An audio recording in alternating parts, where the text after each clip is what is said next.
What is up, my frosty brethren? My name is Arctic, and today I'm bringing you guys a Stormcaller PvP character build breakdown. I had a lot of requests for me to do one of these, so I'm going to go ahead and do it on the Stormcaller.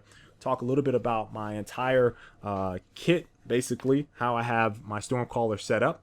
As you guys can see, I'm built for recovery and agility, so we're just going to skip those two trees entirely. So I like moving around the map very quickly, and I like getting my health back as fast as possible. Armor in PvP just, I don't know, it just doesn't feel like it has a big impact for me personally. I'm sure there's some people that might disagree, but 9 times out of 10, and you guys know I have the scores to back it up, I just don't feel like armor is a factor in most cases. Now, there are specific builds I think that you can increase armor that might make a difference, but it's just not something I really dwell on a whole lot in this game.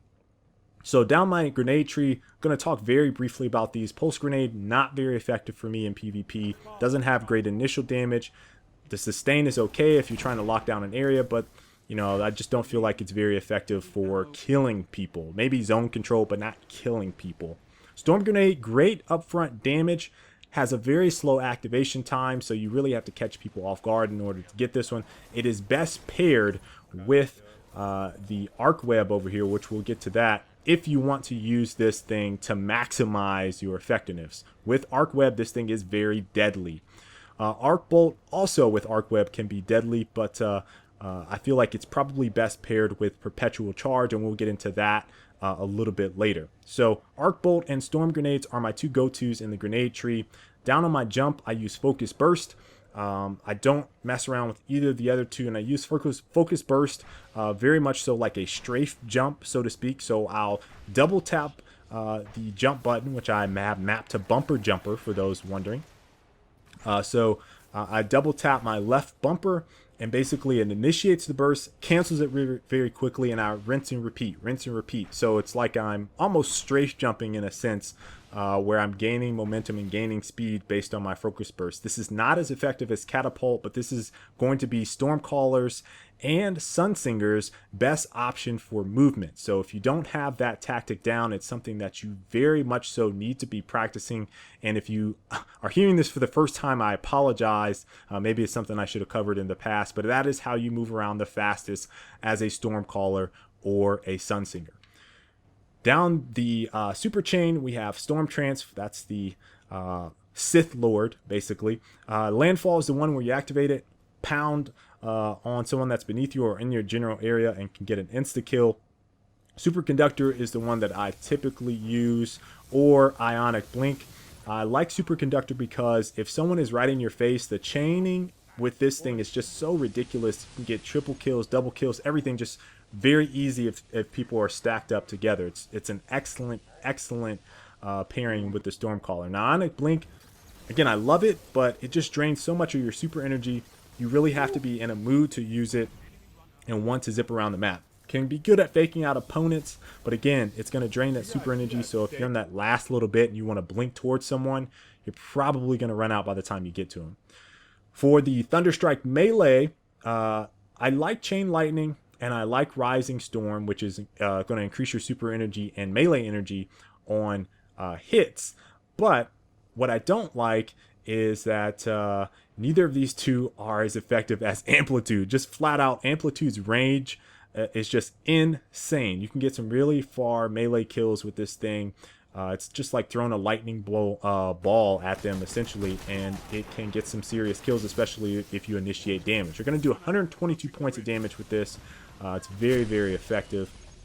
Heading to this next tree, Pulse Wave, Feedback, and Transcendence.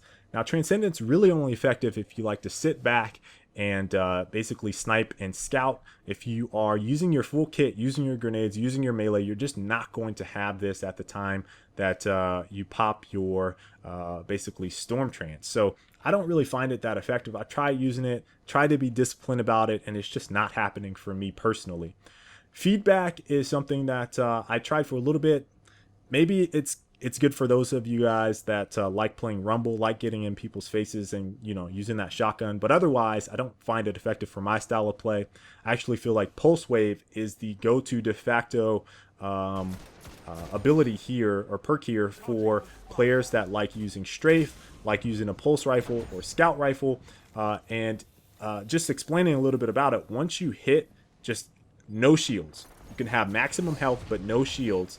That thing will have increased agility basically for your character, increases your movement speed, and I feel like it also increases your reload speed as well. So just movement speed overall, every facet of your body basically is increased, and it's just excellent for outstrafing opponents, excellent for just getting away or just moving around the map quicker after you get a kill. Last chain here, we have Electrostatic Mine, which is going to increase your agility. I don't necessarily feel like it's great. I've used it a little bit, but not effective for me. Arc Web, great pairing for both Storm Grenade and Arc Bolt. But my go-to here is Perpetual Charge, and paired with Claws of Ahamkara, which gives you 2 melee strikes, melee ability strikes, is just fantastic. So what this does is grenade kills will recharge your melee completely, and melee kills will recharge your grenades completely.